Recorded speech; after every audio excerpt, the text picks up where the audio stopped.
This is my tier list of every weapon in Battle Talent. In this video, I'm going to be giving you tips and tricks on every weapon in the game, as well as ranking them compared to every other weapon.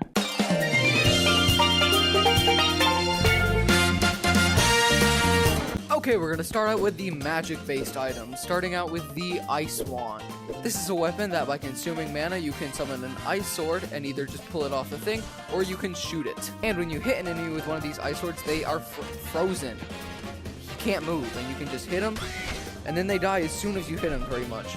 It's really great at killing enemies, especially skeletons, because their bodies just fall apart as soon as they get touched by it. It's even able to kill tougher enemies, because as soon as you hit them with an ice wand, you can just take it out. And even though they're not dead, they're disarmed, so you can hit them as much as you want. My tip for the ice wand is instead of shooting an ice sword at every enemy you see, you should hit one with it and then take the ice sword out to deal with other enemies. Overall, this is a pretty good weapon. I think we'll put it in about 18. Next, we have the Fireball spell. This spell allows you to summon a fireball in your hand just by pressing a trigger. You can then throw the fireball, and for it to deal a little bit of damage, I doubt it can even kill this girl. Yeah, she's perfectly fine, and it damages you. And the range where it damages you is massive, so, like, you still get hit really far away from the enemy you're hitting, which is a definite downside. That actually did pretty good, though. Maybe you should get headshots? Despite all that, if it's the only projectile you have in, like, a dungeon run, it's pretty alright. My tip for the fireball is if somehow you have two, don't throw them at the same time, because their hitbox is so large that they'll hit each other and kill you like this. Well, I didn't die there, but one time I actually lost a dungeon run to that. Overall, I think the Fireball spell is about a C. Next up is the Telekinetic spell, which is much, much better than the Fireball spell. This spell allows you to grab weapons from across the arena, and you can throw them. It's pretty great. You can also grab enemies, and then throw them. So, probably a better usage of it. This weapon's pretty great, but if you want that weapon they're holding for some reason, you can just throw them on the ground, and they'll either die or be disarmed. And then you can just take their weapons. This thing is amazing, and it's super fun too. My tip for the telekinesis spell is if you can't pick up an enemy because they're a boss, or you just keep grabbing their arms, which you can't pull them by, you might want to grab a weapon or a brick if you're in one of the dungeon runs, which will kill instantly any non-boss enemy. I think the telekinesis spell is a definite S tier, because it can get you out of pinches, it's great, it's also super fun. Okay, now we're moving into the long-range weapons. Starting off this category is the Storm Pistol, which is just a gun. This thing is amazing. It's probably the best of the long-range weapons. It's just a gun. Of course it takes mana, but there's even an upgrade in the shop that gives you a little sight, a little laser bit, so aiming isn't even a problem. I mean, what more is there to say about this? It's a gun. Of course it's amazing. My tip for the Storm Pistol is that if you hold down the trigger button, you can charge it up and shoot like 5 shots at once. I mean, it's not that useful, but it's a thing you can do. I think this thing is definitely an S tier. Next up is the normal bow. It's just a bow. I'm not going to explain a bow to you. The bow is pretty good. If you get a headshot, it'll pretty much kill any enemy. And if it doesn't kill them, it'll at least disarm them where you can kill them off yourself. I think it'll also kill, like, powerful enemies, like the two-sword guys. Yeah, one shot. This thing's great. Doesn't even take up mana. My tip for the bow is that if you try to knock an arrow while holding a weapon, you'll knock the weapon, which is really funny. You can even knock the gun. I think the bow's a solid A tier. Next up is the Mighty Bow, which is just like the normal bow, but if you press the trigger while you're holding it, you can charge it up and it'll shoot a more powerful arrow. This arrow will kill them pretty much instantly as it like drags them along on the floor or on a wall they hit. Other than that, I'm pretty sure it's identical to the normal bow. Maybe it does a little bit more damage, but I'm not sure. My tip for the Mighty Bow is that for normal bow, it's most efficient to shoot them in the head because that'll instant kill. But everything instant kills with a Mighty Bow when it's charged because it'll drag them along the ground.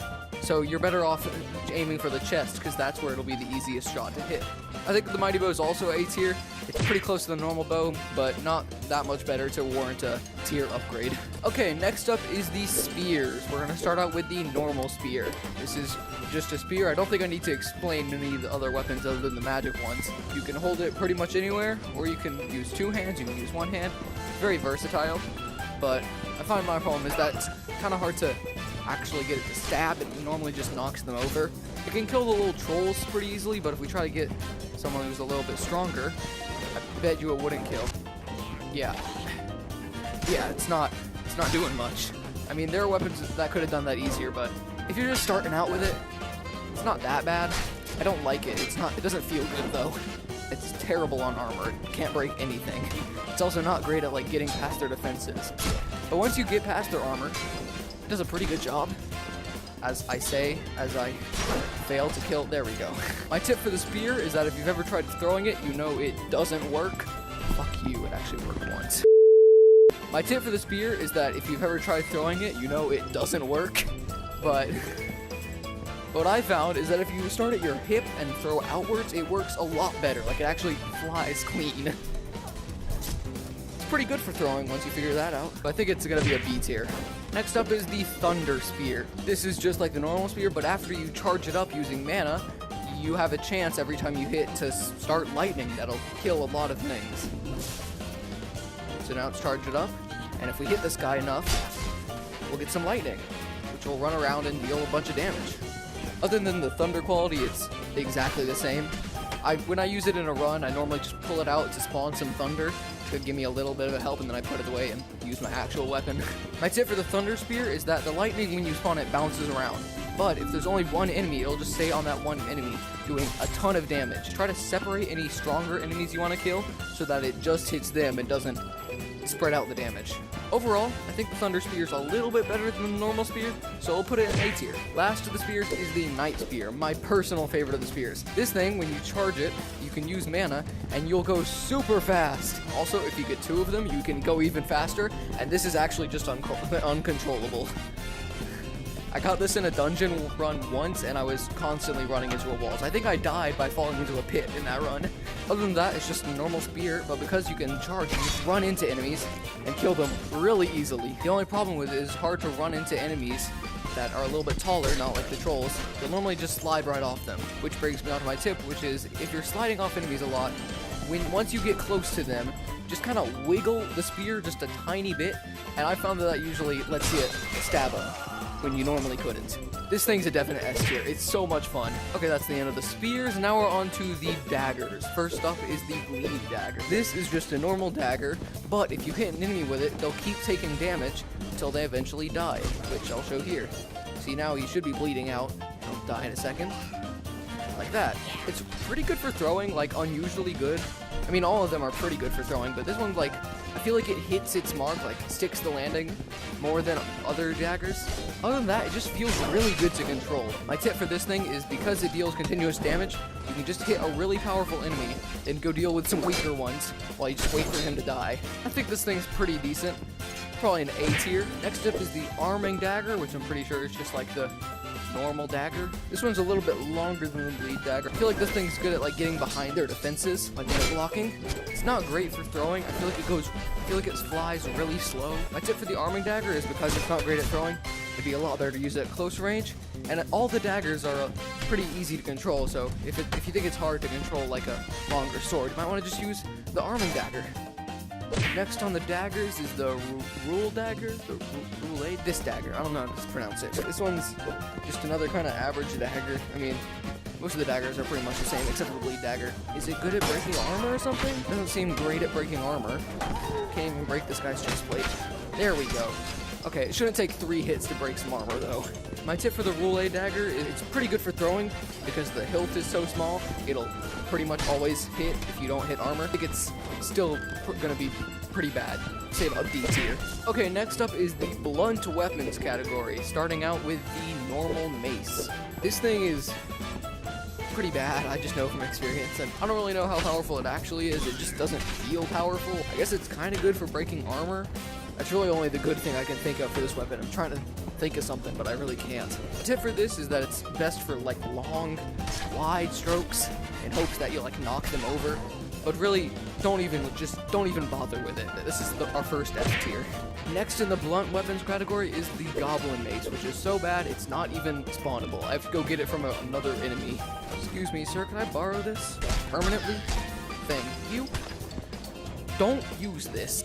It's never your only option, because the only time something is your only option is at the start of a dungeon. They've got no durability, as you can see, and you're never really forced to use it. Don't use it. That's my tip. Don't use it. F tier. If I could, I'd put it below F. Next up in the blunt weapons category is the Mighty Hammer. I'd say it's about the best of the blunt weapons category. It's got a special ability where if you charge it up, and then hit it on the ground, it'll launch enemies up in the air. Like that. It doesn't launch them very high, but it at least disarms them. This thing's pretty good. It'll knock like anyone over. It can even knock like the taller ones over. Pretty good at breaking skeletons. It just takes one firm swing to the head and they're dead. Its charge isn't that useful. It doesn't launch them very high, and it doesn't launch most enemies up in the air. My tip for the Mighty Hammer is that if you're in one of the parkour sections, you can hold it by the end, and if you accidentally fall off or can't make a jump, you can just kind of hang off like this, which usually you can like pull up and then grab the ledge and hopefully pull yourself up. We'll put it in B tier. Lastly, in the blunt weapons category is the normal shield. Okay, I know this is a bit weird for blunt weapons, but tell me, where else is it supposed to put this? Okay, it's blunt. I'm putting it here. This thing's kinda useless, honestly. I mean, maybe for some people who are having trouble blocking, it'd be very useful, but it's really not for me. The only use, I think, for me is to, like, have my main weapon in one hand and have it in the other and hope that it'll maybe block an extra attack coming over here that I don't get the chance to see. My tip for the shield is that sometimes it's hard to get through the defenses of skeletons, but they'll only pull up their defenses if you're not holding any weapons, and they don't classify this as a weapon. So if they have their defenses up, you can just use this to chop their necks off. Maybe this thing is good for some people, but I never use it. It's going in C tier. Our final category is the swords and axes category. First up in the swords and axes category is the goblin sword, another weapon I can't spawn. Thank you. This thing is honestly pretty good in terms of swords.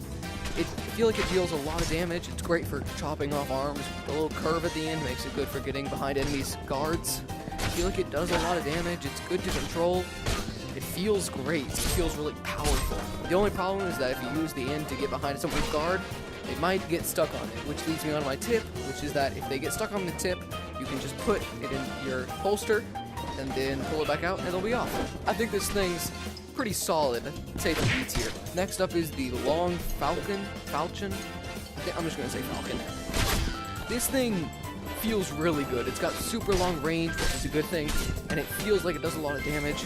It is also pretty good at chopping off heads. It's pretty versatile for both slashing and stabbing. It feels great and probably does a lot of damage either way. My tip for this thing is that I feel like it's better to slash with the taller enemies, but for the little goblins, I feel like it's a lot easier to just stab them. Probably like one of the best swords. I think it's going in A tier. If you've watched the video this far, please subscribe. You're obviously enjoying it, and I'd appreciate it a ton. But next, let's get on to the next one, the Viking sword. This thing seems pretty good at killing skeletons, but that's not the hardest task. It also seems pretty good at breaking armor. It does seem kind of weak though in like slashing, which brings me on my tip, which is that with this weapon, slashes really aren't going to cut it, pun intended. So I think stabs are much better for killing enemies. See, that like one-shot him. See, much better. Really, it's just a sword, and it's a pretty bad one. I think it's going in D tier. Next is the arming sword, which is pretty much like the average sword. It's not great for breaking armor. It's also not great for like cutting. Yeah, stabs don't do much either. This thing is really bad. My tip for this is that it is very bad at breaking armor, but the blunt end of this is actually surprisingly good.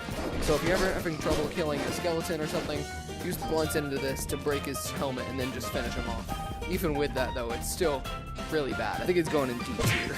Next is the Irish longsword, which I'm pretty sure is the longest sword in the game. Because it's really long, it's pretty good at chopping heads. That was the first time she got hit. It's like a bat. It's just powerful.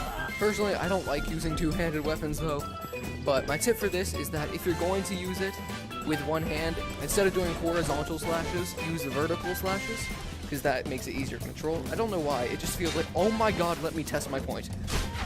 See? Much more easier to control. No, I thought this thing was really bad before I came in here and actually used it.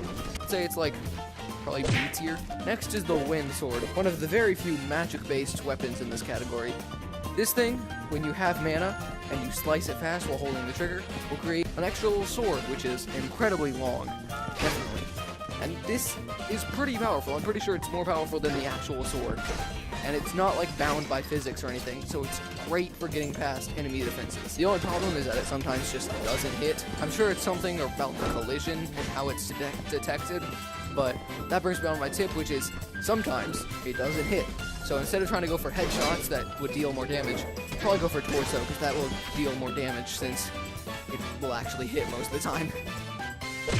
Next is the slash katana. The magic part is that if you press the trigger and slash, it'll send a little wind sword that goes really far and is great. The only downside to this magic is it can't hit more than one enemy, but when it does hit the enemy, it'll either like just kill them outright, or it'll stun them, which is also great. Also, because it's got a curve, I feel like it's good for getting into defenses, which is very good as in a weapon. My tip for this weapon is that a great use of the slash is to just stun them, and then you can just hit it with another, maybe better weapon, like maybe stun them, then hit it with the ice wand, and then just wail on them until they're just dead. Okay, next is another magic-based one, the light rapier. This magic is, when you use the mana, it'll spawn a little projectile that after a second or two, it'll fly off. This is good for like just hitting a crowd. They're kind of hard to aim because of the fact that they take a second to start up. The sword itself is also pretty good, although I would say it's better for stabbing than slashing. But I would say the better usage of the light darts is the tip, where if you spawn a light dart while like stabbing an enemy, it'll fly back like that. There we go. And usually that'll even disarm them. They normally don't get up for a second after that. So it's pretty good. I'd say it's about B tier. Next, the Viking axe. There's only 2 axes in the game, which is why it's not its own category. I don't like to use this thing because I feel like it takes more spacing than the normal axe does. So, I mean, if you hit it, then it actually does a lot of damage, but other than that, it just feels really bouncy. Like, well, that doesn't prove my point. But if you do get the spacing down, where you'll actually hit them with the blade, then it's pretty good, as you can see. Still, I'd say it isn't a great weapon, so my tip is, if you ever get one, just kind of like chuck it at someone and hope it hits in their head. It's better than having it bounce off a ton. That's at least what I do, because sometimes it'll actually hit in their head like that. I'd say that thing's about B tier. Last but not least is the normal axe, which actually you can't spawn, I guess. No, that guy has one, but he died on the way out. He got trampled by all the other guys. Oh no, you're still alive. Come here. Come here. I need to use your weapon. Just come here. There we go. Just don't go back in there. Nice. This thing is pretty much like exactly like the Viking battle axe, but it's got a little thing at the end. And I'm a lot better at the spacing. This thing's pretty good, honestly. It's definitely the better two of the axe, and sometimes it's my main weapon in a full run. You know, it's great. My tip for this thing is that the little back end is good at getting around guards, and it's also what I'd say is better for killing the trolls. This thing's pretty good. I'd say it's A tier. Okay, so that was my tier list of every single weapon in Battle Talent. Comment down below what you disagree with or what you agree with. I'm not picky. Subscribe if you enjoyed this video. Check a few videos out, and I'll see you in the next one. Bye-bye.